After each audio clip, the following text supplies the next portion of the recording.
कौन थी वो? मैं 8 महीने की प्रेग्नेंट थी और अपनी डिलीवरी के लिए अपने मायके गई थी। माँ ने मुझे फोन पर बताया, घर के पीछे की तरफ जो खाली जमीन थी ना, वहां पर एक नया कमरा बनवा लिया है। इतने सालों के बाद जैसे ही अपने घर में कदम रखा, कुछ अलग सा लगा। माँ, ये घर के पीछे की तरफ नया कमरा बनवाने की क्या जरूरत थी? अरे बेटा, घर के पीछे दूर दूर तक खाली जमीन है। तेरे पापा को कई दिनों से लग रहा था कि यहाँ पर एक कमरा बनवा लेंगे तो ताजा हवा मिल जाया करेगी। अब तो ये सब छोड़ और चल जल्दी से दूध पी ले।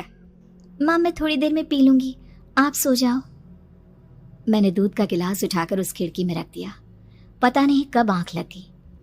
अचानक से खिड़की के पल्लों के खड़कने की तेज आवाज आई। दूध का गिलास धड़ाम से जमीन पर आ गिरा। जमीन पर गिरते ही दूध का रंग लाल हो चुका था। मैंने खिड़की से झांक कर बाहर देखा।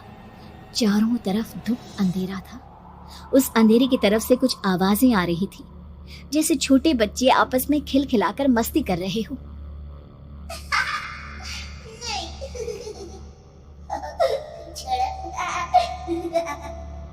इतनी रात को इतने घनघोर अंधेरे में बच्चों की आवाज कैसे आ रही है?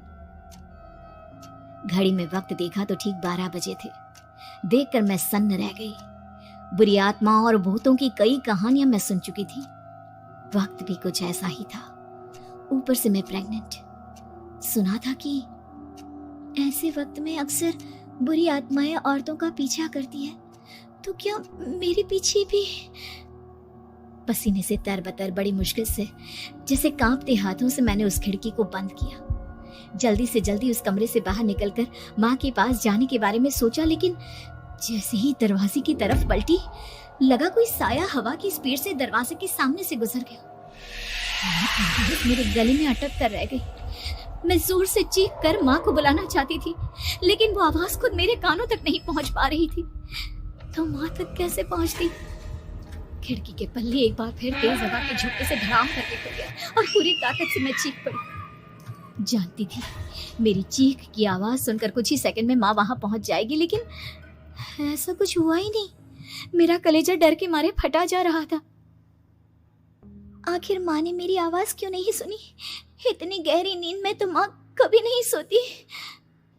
ठीक पीछे खुली हुई वो खिड़की। मुझ में इतनी ताकत नहीं बची थी कि मैं पलटकर उस तरफ देख भी सकूं। हवा का एक सनसनाता हुआ झोंका उसी वक्त मेरे कानों से आकर टकराया। लगा जैसे किसी ने दबी हुई आवाज में धीरे से मुझसे कहा, चली जाओ यहाँ से। मैंने दोनों हाथ अपने कानों पर रख लिए और एक बार फिर ताकत लगाकर जोर से चीखने की कोशिश की। माँ! पापा!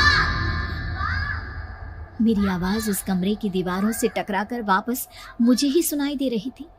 जितनी ताकत के साथ मैंने चीखने की कोशिश की थी, कुछ ही देर बाद उससे कहीं ज्यादा तेज और दर्दनाक चीख मुझे सुनाई देने लगी। ये आवाज ठीक मेरे पीछे खिड़की से आ रही थी। वो आवाज मेरे कानों में पिघलते हुए लोहे की तरह गिर रही थी।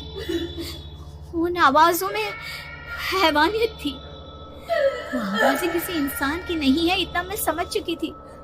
कांप रहे हाथों से मैंने अंधेरे में कुछ ढूंढने की कोशिश की। तभी अचानक मेरा हाथ बेड पर रखी टॉर्च पर पड़ा। किसी तरह ताकत लगाकर टॉर्च का बटन ऑन किया, लेकिन ये क्या? सामने दरवाजे पर 3 छोटी लड़कियां खड़ी हुई थी। उनके हाथ में स्टील के चमचमाते हुए चाकू थे। मैं घबराकर लड़खड़ाई और पीछे की तरफ हटी, लेकिन तब तक वो मेरे पास आ चुकी थी। उनकी गर्दन टेढ़ी थी और उनके हाथों के वो चाकू मेरे पेट को निशाना बनाने को तैयार। मैं जोर से चीखी, नहीं, छोड़ दो मेरे बच्चे को, मत मारो, मत मारो, छोड़ दो मेरे बच्चे को। सोनाली, क्या हुआ बेटा? तू इतनी डरी हुई क्यों है? उठ बेटा, क्या हुआ? हड़बड़ाकर मैंने अपनी आंखें खोली। देखा तो दिन निकल आया था। माँ मुझे जगा रही थी। मेरा चेहरा पूरा पसीने से लथपथ था। क्या हुआ बेटा? तुमने कोई बुरा सपना देखा क्या? मैं अभी तक अपने पूरे होश में नहीं थी। वो मेरे बच्चे को मार देगी माँ। वो लड़की मेरे बच्चे को। मैंने घबराकर अपने पेट को छुआ। सब कुछ ठीक था। और वो दूध जो रात को यहाँ पर गिर गया था उसका रंग लाल हो गया था। माँ ने हंसते हुए दूध का गिलास मुझे दिखाया। तुमने दूध पिया ही नहीं, पूरा का पूरा ऐसे ही रखा हुआ है। तुमसे कहा था ना सोनाली, सेहत के लिए लापरवाही ठीक नहीं बेटा। लेकिन मैंने तो सब कुछ अपनी खुली आंखों से देखा था। ये सपना कैसे हो सकता है?